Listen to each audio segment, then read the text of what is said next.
With this election fast approaching, we're taking a look back at the campaigns of yesteryear. In the first installment of a series you'll see only here on CBSN, we take a look at how President Kennedy's campaign tactic allowed him to pull off a razor-thin victory in the fall of 1960. Here's CBSN's Josh Elliott with Face the Nation moderator John Dickerson at the New York Historical Society.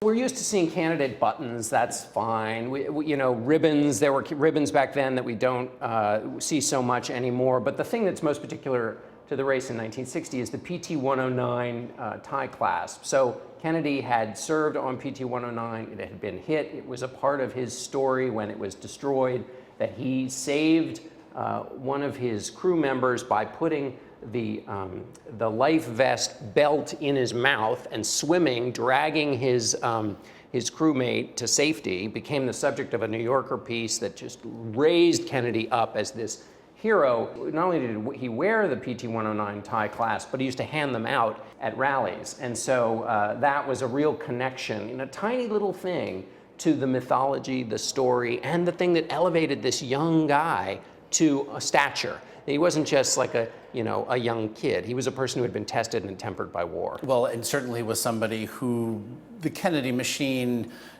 making full use of available media, knew exactly what they were doing in building him to that. Absolutely right. In fact, his father took that New Yorker story, had it reprinted and distributed everywhere. They knew exactly what to do in every aspect of the campaign, from the little tie clasp they handed out to the airplane that his father bought for Jack Kennedy so he could fly around in Wisconsin. Poor Hubert Humphrey's got a ride on this old Greyhound bus, sleeping on an army cot in the back as it sloshed around on the snowy roads of Wisconsin.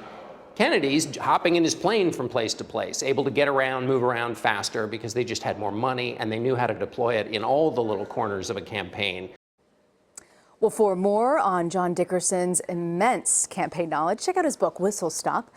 And we'll bring you more of Josh Elliott's conversation with John Dickerson. It's tomorrow on CBSN. And I can tell you what's great about John Dickerson in Washington is, he's very reserved, he's a very calm character, but you really see him come alive whenever you access his knowledge of presidential elections and histories of campaigns. You see him in a much more animated way. He loves his politics, doesn't he? Yes, he does. Lives and breathes it.